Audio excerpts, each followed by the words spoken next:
If you know the Earth is flat like I do, then logically these are not real flights. But I know people need more proof than that, besides the actions that I've seen on this video since then, which also prove it to me.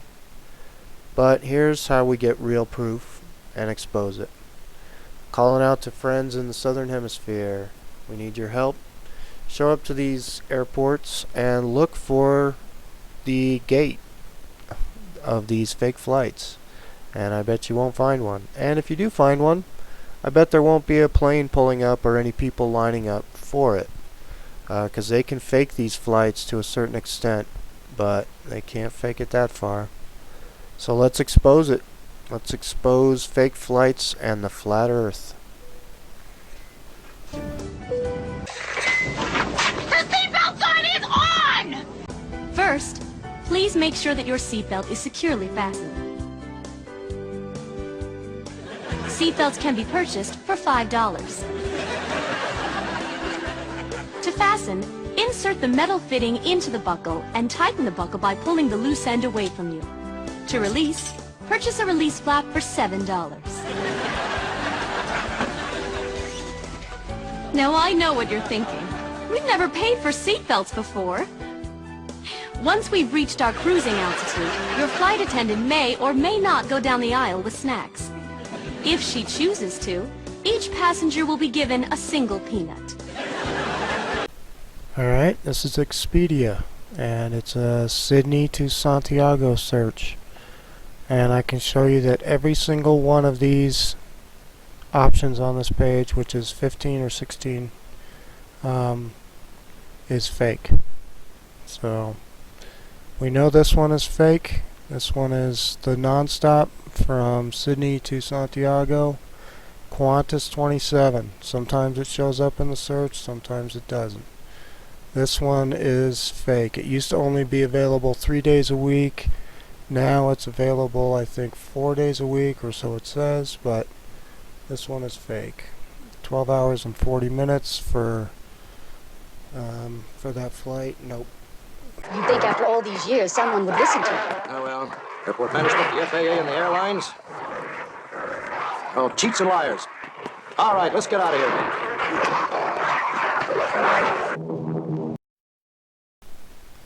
The flat Earth is the biggest lie of all time.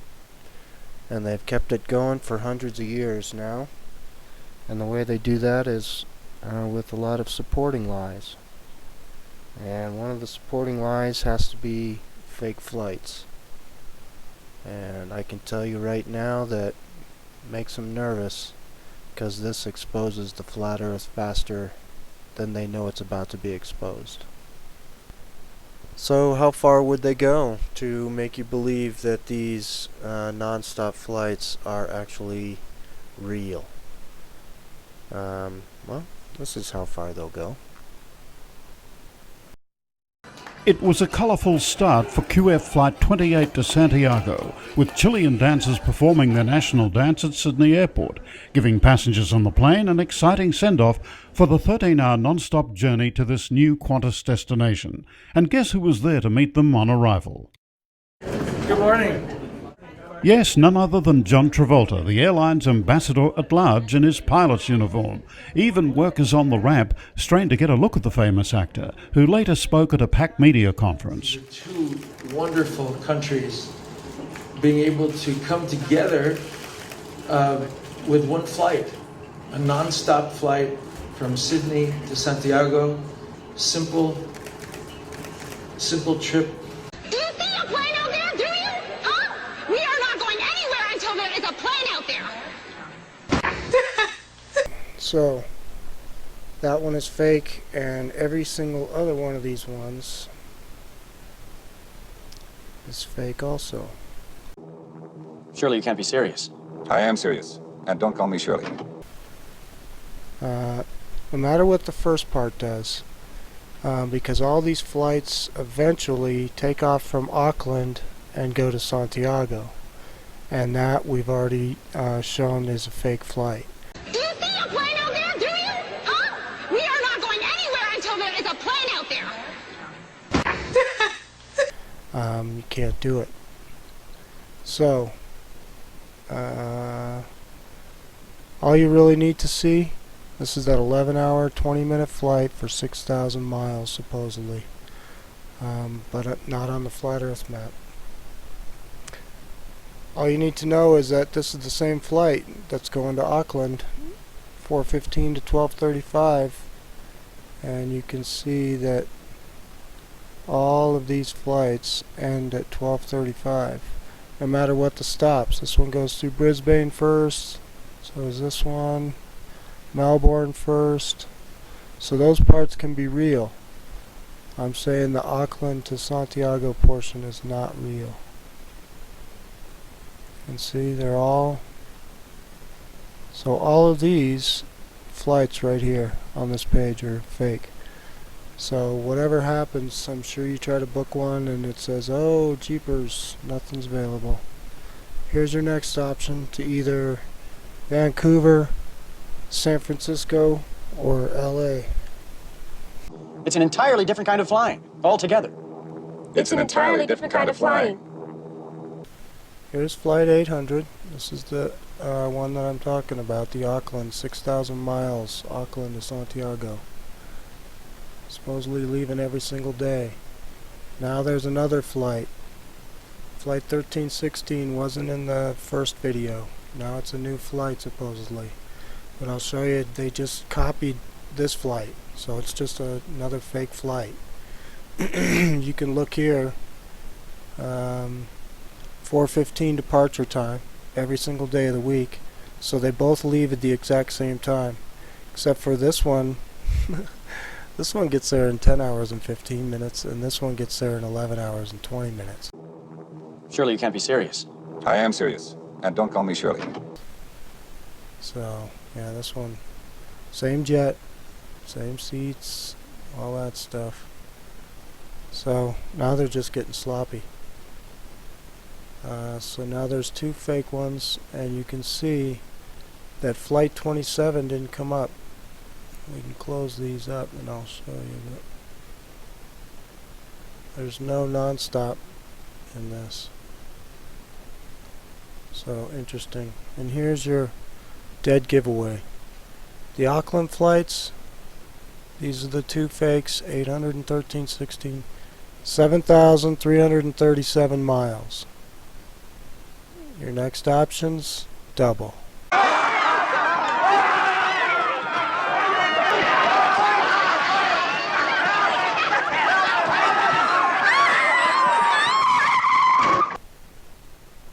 And it goes all the way to 15.7.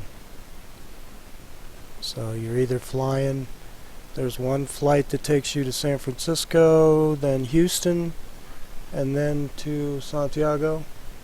There's two different flights to LA that either take you to Atlanta or Houston and then Santiago. And then there is one flight to Vancouver, and then you have a couple of different options, but I can't take much more of this. Looks like I picked the wrong week to quit amphetamines. Shayna, they bought their tickets. They knew what they were getting into. The last time the flight is delayed.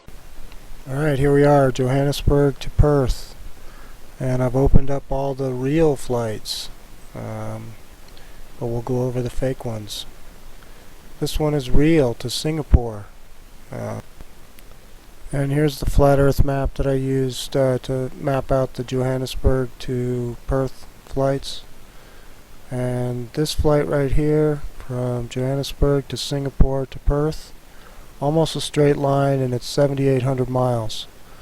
So that's where I'm getting that 5161 cannot be a real flight. Also, all these Sydney flights are fake. They disappeared from the search altogether the other day, but they're back today. It's almost a straight shot on the flat earth map from Johannesburg to Singapore to Perth, and this is 7,803 miles. So it's close to 8,000 miles, not 5,161. So this flight right here, 280, South African Airlines is a fake. And that was in the first video. Do you see a plane out there, do you? Huh? We are not going anywhere until there is a plane out there.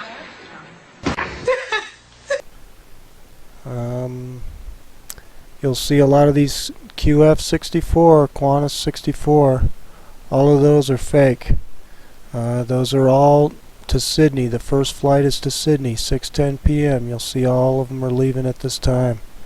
So whatever the rest of the flight is, doesn't matter, because the first flight part is fake. So this is a fake listing. Chicken or fish? Chicken or fish? You see they're listing it at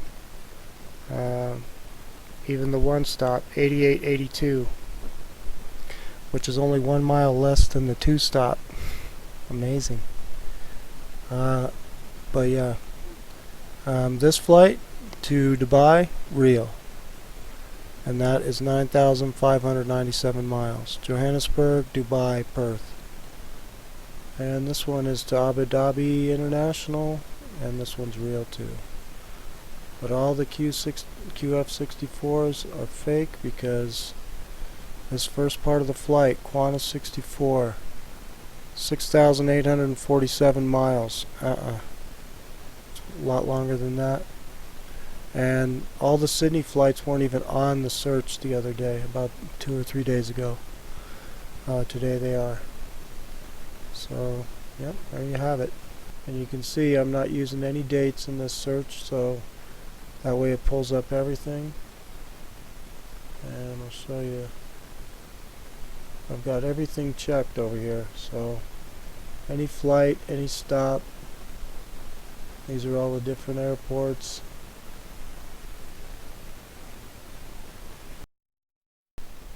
Alright, well, thanks for tuning in, and cheers to all the new subscribers. Welcome aboard.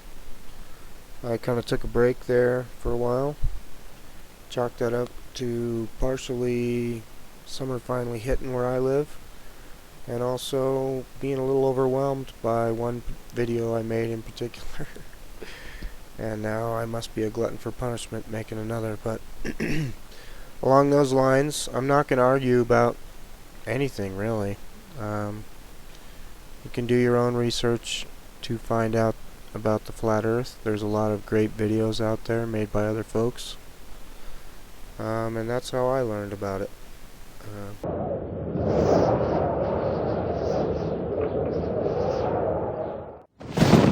When I first heard this flat earth subject, I dismissed it without even giving it a second thought. But more recently, at the beginning of 2015, I ran across a few flat earth videos again. And while looking into the fake moon photos circulating around, I saw that people were claiming that the images from Earth from space were fake as well. Pretty soon the flat earth subject became viral online. And after looking at the Apollo missions one night and coming to the conclusion that they were nothing more than a huge con game, it jarred my memory about something.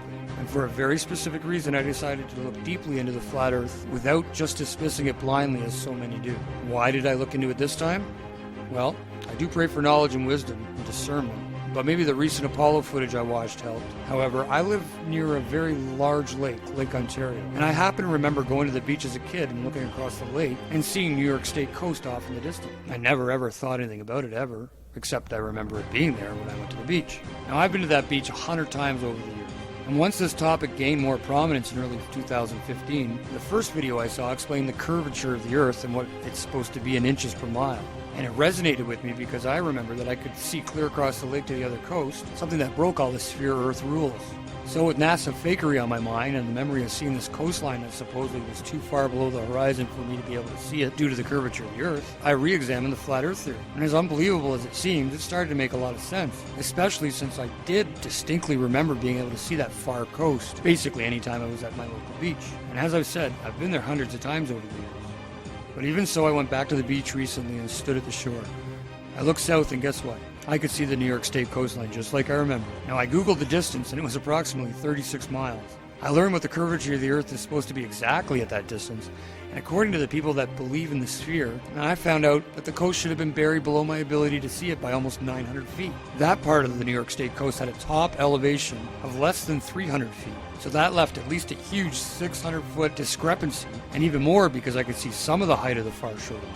Was something really wrong with the reality that they've been selling us ever since we were born? Well, I ended up becoming a little fixated on proving or disproving the concept. And at first, I truly thought disproving the flat Earth would be rather easy. I thought there had to be a reasonable explanation why I could see so far beyond the so-called curve barrier. I learned about light refraction and superior mirages. I learned about perspective and horizons. I learned about how our eyes work.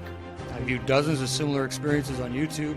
I listened to experts and people who thought they had logical but spherical explanations. In fact, I tried for a few months to debunk the concept and just couldn't. The more I looked into it, the more sense it made, and the less likely that the sphere model we've been spoon-fed since birth was a reality. It's just flat out wrong. And as more people shared their experiences and proofs online, it only added to my growing, pretty much unwavering belief that the world is not what we've been told.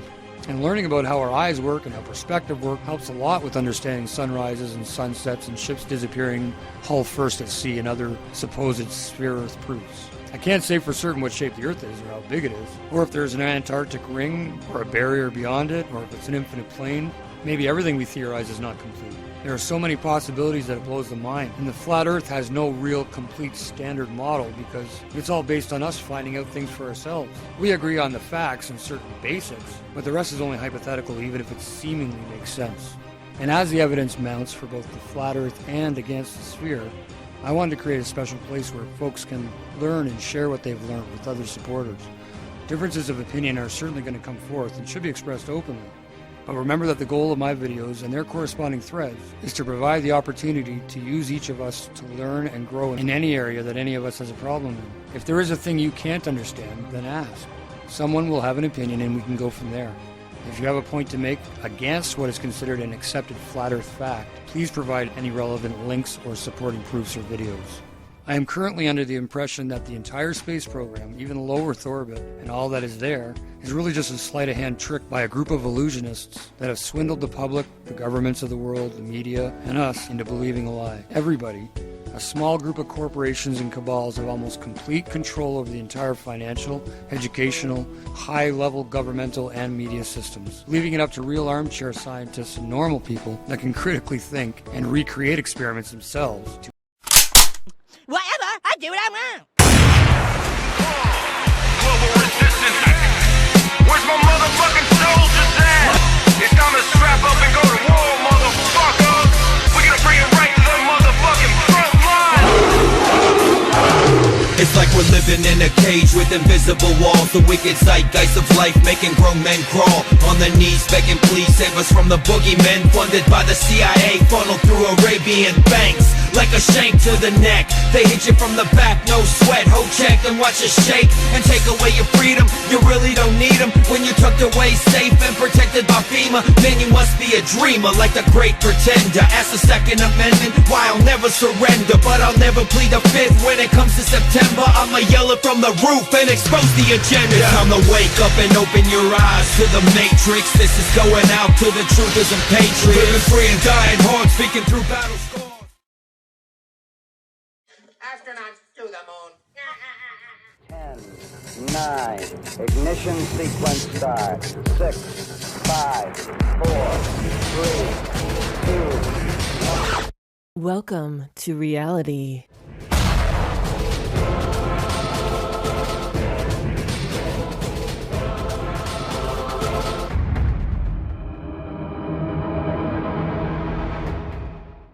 What's going on, everyone? It's Jaronism, back with another video for you today. Wanted to talk a little bit about Antarctica. So recently, someone who has been studying flat Earth decided to look down into Antarctica, and he found out some things that he did not know. Because I've been concentrating on Antarctica, I started looking into it. I've never really had the compunction to investigate Antarctica before. So I guess he had done months of searching and studying flat Earth, but never got around to looking into Antarctica. So he says, it's the first time I've really looked into these maps. And it seems that everybody, including the Royal Tub-Thumping Brass Band, has marched through Antarctica, and the Flat Earthers don't know about it. As soon as he did, he saw that flights took place that go across it. He saw New Year's Eve parties. He saw tourists. And so he came to the conclusion that any good researcher would have come to, that all the flat Earth researchers are stupid or they're lying.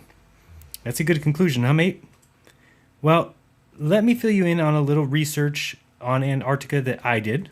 And maybe if you're the good Christian that you say you are, Tiger Dan, you'll apologize for calling me stupid and a liar and anything else that you said. But I've actually done tons of research, just like all of the other flat earthers that I know of have been looking at this stuff for a long time. And we simply didn't search for something on YouTube and then claim it to be a fact. That's not good research. So I'm going to show you some different things about Antarctica, so hopefully you see the difference between good research and just typing something into YouTube and saying, oh, there's the proof. Anybody can go to Antarctica because these people say they've been there. So, let's begin. The Antarctic doesn't exist and that it's the outer perimeter of this flat Earth. It's nonsense. It's foolishness. And I'm ashamed to have gone along with it because this is the first time that I'm looking into this. It is not foolishness. Believing what you see or read without doing any more further research, that is what foolishness is. As far as my research goes, it is certainly not a continent.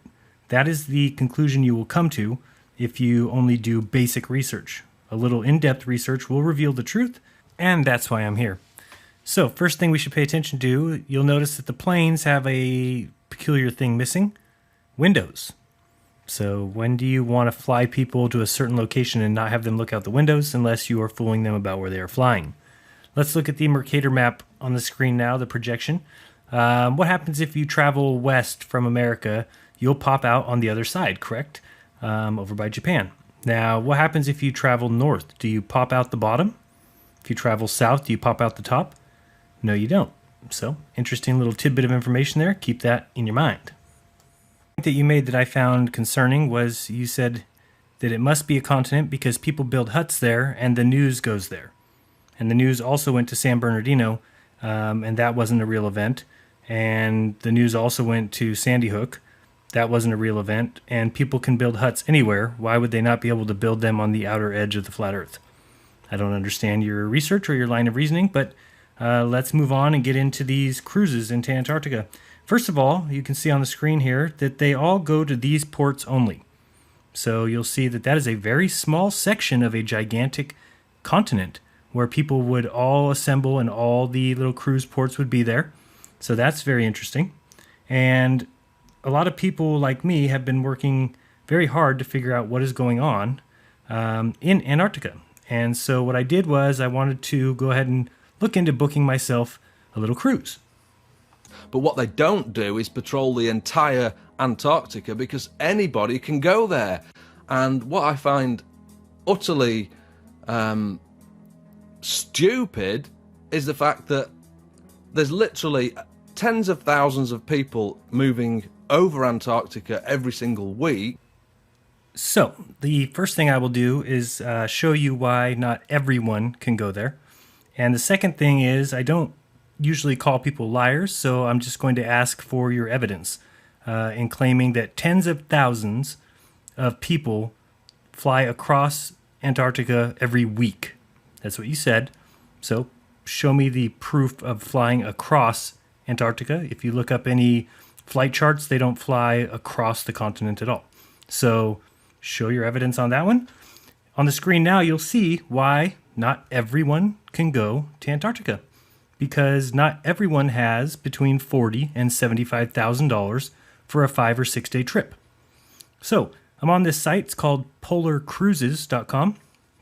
I'm looking at all their little deals, and it looks like a scam to me because you don't need that kind of money for a trip to Antarctica. So anybody charging you $45,000 to $75,000 for a 5 day trip where you're staying in a tent and peeing in a bucket, there's a problem there. So I also looked up and tried to find out how many people fit on one of these planes, and they usually have 66 people on the plane. And if you multiply that by the ticket price of $40,000, you get about $3 million. So this is where I start to smell scam. To make that kind of money is not necessary on upcharging that much. So the first thing I did was run the site through Whoisology. Really cool site if you're looking for the owner of a site or IP information, registrar information. And when I found it, I got some other interesting news.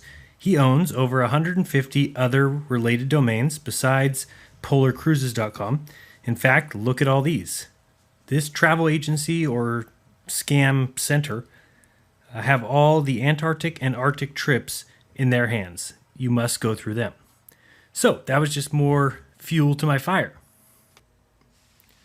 Sites like penguincruise.com, Antarctica Cruise, Antarctica Tour, Antarctica Trip, Polar Bear Cruises, Antarctic Voyage, Antarctic Journey, Antarctica Journeys, Arctic Voyages, Antarctic Tour, Antarctic Vacations with a hyphen, Antarctic Trip, Antarctic Adventures, Antarctica Cruise. So, as you can see, he definitely has the corner on the market. Next up was to find out, are they even in business, or is it an all-out scam? So I searched for reviews on other sites. Obviously not their own site where they could make whatever review they want, but on other sites. First review I find is the review right here. Polar Cruises reviews. Maybe this is too late to help you, but here's our experience with Polar Cruises. They were very helpful at the beginning when we first called about a cruise. They told us there was only one cabin left on the cruise that we were interested in, and that there was a waiting list for it, which upon looking back doesn't make sense. Why sell it to us if there's a waiting list already? But we went ahead, paid the deposit, and wired the balance. 15 days before departure of the cruise, an unexpected medical issue emerged and we couldn't make the cruise. We had no trip cancellation insurance, big mistake, and immediately called Polar Cruises. After some delay, Polar Cruises told us that Oceanwide Expeditions, the ship's operator, would allow a name change for the cabin, that is, find someone else to take the cabin, but we had just 24 hours to do this, and that if we couldn't find anyone, to call them immediately to cancel our booking, but with zero refund. We asked if they could help us, given the extensive contacts they have, but they didn't even reply to this appeal and did absolutely nothing to help. We then called Oceanwide Expeditions and said 24 hours was too little, and to do anything. After this call, Polar Cruises then informed us that we had a few more days to do the name change. One question that still remains is why Polar Cruises had given us a 24-hour deadline if we were not going to get any refund from Polar Cruises or Oceanwide anyway. In sum, our experience with Polar Cruises was not a good one, and I would never recommend them. So, you're talking about probably the theft of $25,000. Just a guess right there. Who knows how much the trip was for? Could have been $70,000, could have been $10,000. I don't know, but I was on the right track. There's a problem with taking a cruise down in Antarctica. Now, I hope you are ready for this story to get a little bit juicy. Thanks for holding on so far, because it's about to get real interesting. So, in looking at the page here that lists the employees, I'd already looked up Jim, couldn't find anything. He's the one who owns all the domains. I looked up Sharon, couldn't find much. Again, both Jim and Sharon have very non-unique names. But Chuck and his wife, Lynn, were easy to find. Here you're looking at Chuck Cross. He is a Antarctic polar expedition leader, so it says. So is his wife. But they only have one photo of themselves all online. So, I mean, if you can search Google, I did here in a second, you'll see it on the screen. And that even putting her name and Bend, Oregon, where they supposedly live, turns up just that one photo and only articles that look like they come from their site or are in regards to them being travel agents. You can see here, just that one picture up at the top. So that left me with one other person. And I looked her up, and I always thank my lucky stars when I see somebody with a unique name. They're usually easy to find online. Her name is Nina Spinrad. So here it talks about her being an outdoor lover. And so I began to search Spinrad, Nina, and I get a ton of results for a Dr. Richard W. Spinrad. Who is he? Well, he was named in 2014 as the NOAA Chief Scientist by Barack Obama. Then I see Mr. Spinrad was the president of research at Oregon State before his appointment as head of the National Oceanic and Atmospheric Research Center. And, of course, we know that this travel agency is based in Oregon. So, prior to that, he was the research director for the U.S. Navy. He also is part of the global warming lie, as he is a direct and permanent representative to the United Nations Intercontinental Oceanographic Commission. He has been given awards from Bush and Obama, and now there's no way that this Nina is related to him, right? So, I found a obituary for a Gene Thompson. And if you're ever looking for relationships, the best place to go is obituary, since it spells it right out for you. And in Gene Thompson's obituary, he was survived by his daughter, Elena, and her husband, Dr. Richard Spinrad, and their son, Gary, and his wife, Nina Spinrad. So, for those of you following along, we now have one company who owns all the domains for Arctic and Antarctic trips. It has 5 employees. One of them is the daughter-in-law of the head honcho and President Barack Obama's selection for chief scientist for the NOAA. So that means we have a Navy veteran, a military man who has taken a military oath in charge of the ocean as chief scientist, just like all of our scientists who went to the moon, who are on the ISS or are currently or former military. Worth noting, if you spend 10, 20, 30 years in the military and then you get honorable discharge or you leave or retire, you're then considered a civilian. So if you become an astronaut, you are a civilian astronaut. So when we look closely, we can see that, honestly, most of what we think of as science has been militarized. Also wanted to point out, if you look at the screen now, you'll see I did some flight tracking, and I don't see any planes that are going anywhere near the Antarctic landmass, which really only makes sense when you think of Antarctica being the ring around the flat plane. If it were a giant continent on the bottom of a globe, why wouldn't we be crossing it to go from Australia to South America, etc.? And flat earthers just don't seem to know about this. And they think that Antarctica doesn't exist and that it's a military manned base and they don't allow anybody in there. Well, anybody can go to Antarctica. And the one good thing that's come out of me investigating this is the fact that it's exposed a lot of these flat earth liars, and they don't go out there patrolling all round Antarctica. That's just stupid. And the most stupid thing of all is that some of these flat earthers think that Antarctica doesn't exist. I just don't get how dumb flat earthers are. I mean, you have a simple choice. Either Earth is spinning 1,000 miles per hour, or it's not. Either it travels 21 million miles a day, or 0. Stars are either trillions of miles away, or they're lights in the sky. All that HD footage confirms NASA's in space doing great things, or they're just stealing our money. It's really sad that these guys are so intellectually stupid that they believe their own eyes. I mean, their own senses. Not me. I know where truth lies. It lies in the textbooks, provided and written by Freemason Jesuits who want a better life for me and my family. They want me to give them a run for their money, to challenge them and beat them in this game of life. Thank non-God for science. So, I wanted to talk a quick minute about GPS, and sorry for my scribbles, but hopefully this will help you understand a little better. If the map on the left was the correct map, and we needed people to think that they are on a globe, then you would put ground-based tracking everywhere. So let's call that those red sticks on the map on the left. Then, when someone stands, say, at the 3 dots in South America, then it would coincide with our GPS, or Global Positioning System, which would be the 3 dots on the right. We could just say that those 3 dots were being tracked by big metal satellites orbiting above your head, when in actuality they were ground-based stations. Now, if someone thinks that they are going from, say, South America to Antarctica, on the right, they would actually be just doing the same thing as we see on the left. Same thing with Australia. Going from Australia to the South Pole would look the same way on the left as on the right. And as people fly around the world, the GPS simply tells them where they're going. So even though you're just doing a big circle, the GPS makes you think you're on a globe. So I did find some flights that leave Australia, head down, and they say they cross the South Pole, turn around, and return. So from the 3 places in Australia where these planes leave, all would take 12 hours according to the site, but all distances are 8,000 miles plus. If they were truly going to the 90-degree mark at the South Pole, well, 8,000 miles in 12 hours is 666 miles per hour, and the top speed of a 747 jet is 550 miles per hour. So this means you simply do not actually go to the 90-degree mark. Also, the plane has 366 seats with an average price of about $3,000. So $3,000 times 366 is well over $1 million. The plane uses 36,000 gallons per 10 hours of flight, so I'll even give them 60,000 gallons for their 12-hour flight, charging $2.50 a gallon, and that's the price of gas in California. That's $150,000. So off $1 million take, they spend $150,000 on gas. Pretty nice profit to fly in a circle. So, as you can see, problems with the globe are becoming too much for people to even ignore.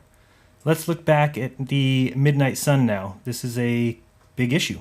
Based on current cosmology, if the Earth is a ball, then the North Pole and the South Pole have to be the complete same but opposite, when one is facing the sun versus when the other is facing the sun. For example, Norway gets all-day sun from April through August, and that's 400 miles from the 60-degree marker north.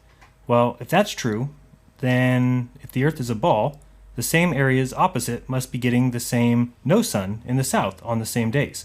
Well, webcams will clearly show that it is quite a bit different in Antarctica than it is in the north.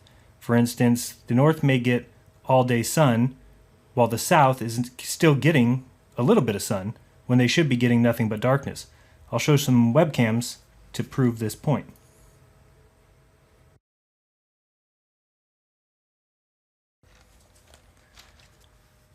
So the first question you might ask is, of course, well, what is the midnight sun and where can we see it?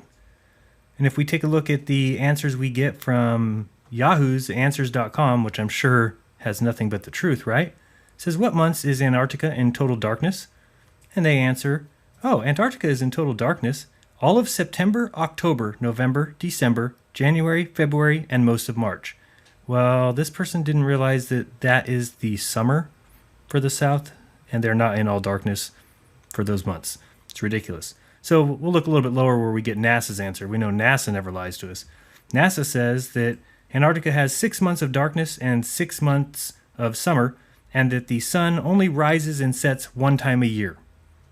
That is complete and total bullshit. We'll see that in webcam footage in a minute. You'll see a little bit lower than their post is a post about the myth of the midnight sun, because it's a myth. That's exactly why, and I've said this many times, if somebody's lying to you, there's a reason, right? So we're lied to as kids about the polar sun or the midnight sun in the south and the midnight sun in the north. If it's a lie, there's a reason behind it. Wouldn't you agree? Now you'll see here there's a letter from somebody who works down at the Antarctic, and she's explaining when she gets to see the sun, and she says, of course, the same thing, that she sees 6 months of sun and 6 months of darkness. Simply not true. We'll look at webcam footage which proves it. And she even says at the end, do you know why we get this? Well, it's because the Earth goes around the sun in 365 days. That completes a year. Okay, now we're going to look at some webcam footage, and from this we should be able to figure out really easily that Antarctica can't possibly be a continent on the bottom of a globe. I wanted to point this out. If you do see a black circle appear over the center of the sun, this article says that on occasion, because of the brightness of the center of the sun, it will mess up the image sensors on the camera, which creates a black dot right in the center of the sun. You can believe that if you want. I'll leave that up to you. If somebody researches it, though, there's probably some good information that you could find as to why we are seeing a black dot in the middle of the sun when it crosses the view of the camera. So we're going to be looking at 4 different stations. The first one is Palmer, and that's right there. Second station we're looking at is Casey, and that is on the other side over here. That's one of the Australians' bases. The next one is Davis Station, and we can see that one right here. And then out on the island we have, this one here is Scott Base, another Australian one. And then out on the island we have McMurdo, which is near Shackleton's Hut. So this is a webcam footage, and I will show you wherein lies the lie. So you see the sun come and go from your upper right to your upper left. And let's watch the shadow of the stick that's straight in front of us. So the kind of green one, straight ahead. Let's watch, keep an eye on that shadow, and you'll notice that the camera simply resets. So here comes the shadow towards us. But why don't we get to see the shadow go around? Notice that the shadow of the green flag is coming around, but we never see it go in front of the green flag. Why is that? Because the sun isn't going around the continent. If it was, we would see the sun go around, then it would be behind us. If the sun was behind us, the shadow of the green flag would be in front of it. But that never happens. What happens is the sun is coming in from the northeast, coming across the horizon and going off to the northwest. You can even watch the sky. If you watch the sky, you'll see it is circling northeast to northwest, not circling around us. Again, if it was going around us, we would see that flag pointing straight forward. You'll see that there's definitely an issue with what we're taught. One of the easiest ways to prove that also is the amount of time that it would get all day sun or all day night versus the North Pole. And we've got people who live near the North Pole, in Norway, in Alaska, in Canada, and those people can tell us what they see. And what they see does not match the opposite down in Antarctica, meaning if in the North Pole they're getting 4 months of full sun, then at that exact time the South Pole should be getting 4 months of full no sun. Doesn't happen. At the most, they get 6 weeks. So it simply means we don't live on a globe. Now you'll notice here that they start when the sun starts getting really low, they'll actually blow a fog or a smoke or could be even snow. I don't even know what they're blowing. But you'll see if you look straight ahead that there's a blower that blows along the horizon. The reason for that is so that people who are down there don't get to see what the sun is actually doing, which is not circling their heads. Now, I will admit that for 6 weeks a year, Antarctica does get full sun. I've seen it on these webcam footages, but it is not, they don't have a view of the sun. So I know it doesn't make sense, and I fully admit that this is something that we need to research, because somehow when the sun leaves to the northwest and circles all the way on the other side of the Earth in its daily path, somehow it is remaining bright in Antarctica. Now, is that because of something in the atmosphere? Is it being some sort of reflection? Not sure. But it does prove two things. A, that it needs to be studied. B, that it's not a globe. Because if it was a globe, you would simply see the sun do a complete circle above your head. Now we can see this flag straight in front of us. Tell me why don't we see, where's the shadow of the flag at the, I don't know, what would you say, probably from 7 o'clock till midnight as far as a clock. We don't ever see the shadow there. See how the shadow starts at about 5 o'clock, or no, it's about 7 o'clock, and rotates counterclockwise. We see it come all the way up to about 1 and disappear every single time. That again comes down to, if they're lying to you, there's a reason. If things are real, you would have a 24-hour webcam. Think of the ISS. We don't get to see 24 hours of footage from space, just like we don't get to see 24 hours of footage from Antarctica. But you can watch pandas for 24 hours, or you can watch the grave of Andy Warhol. And so what I'm saying, as I've said a million times, is use your head.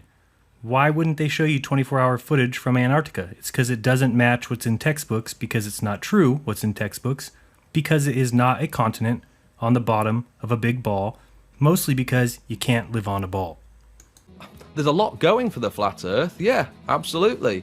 There's an awful lot going for it, because I've analysed every facet and detail of the flat Earth, with the exception of Antarctica, which I'm looking into now and finding out that everybody has marched through that place.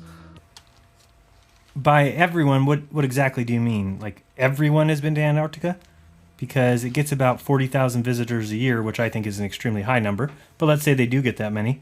Take that over the 7 billion people in the world.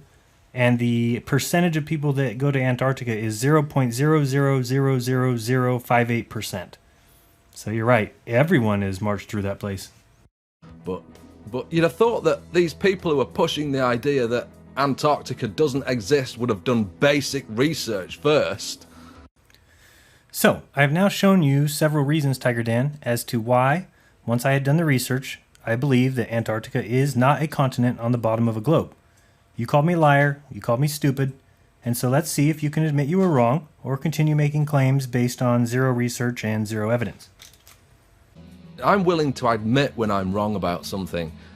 And I think that it's the case that a lot of 90% of these flat earthers out there, they get something wrong, they get proven wrong, and they just ignore you and continue to spout the lies, which is what I'm seeing taking place. They'll just continue lying to you. And I'm not about lies, I'm about truth. And if I find something that contradicts the official flat earth narrative, then I'm going to point it out and show you, because I'm not about lying to people. So, yeah, that's where I'm at the moment. I'm just really annoyed about this Antarctic thing. It does exist. It really is a continent, and it's down there, it's measurable, and it's not the outer perimeter of the flat Earth, so something else is. And I'll continue to look into it, and I'll get back to you as I come up with more information. So hopefully you have seen that I've given you enough evidence now that you can take back the claim that you made that Antarctica must be and is a measurable continent at the bottom of a globe. It's not, and for many reasons, and I hope you can see that. Just looking at the screen now, watch this again. Keep an eye on the clock up there, the date and time in the upper left-hand corner, and watch the sun as it comes across the horizon, but it comes from the northeast, goes to the northwest, because in Antarctica, the sun's going to come into your view and then leave your view as it does its circle, its daily path throughout the flat plane that we call Earth.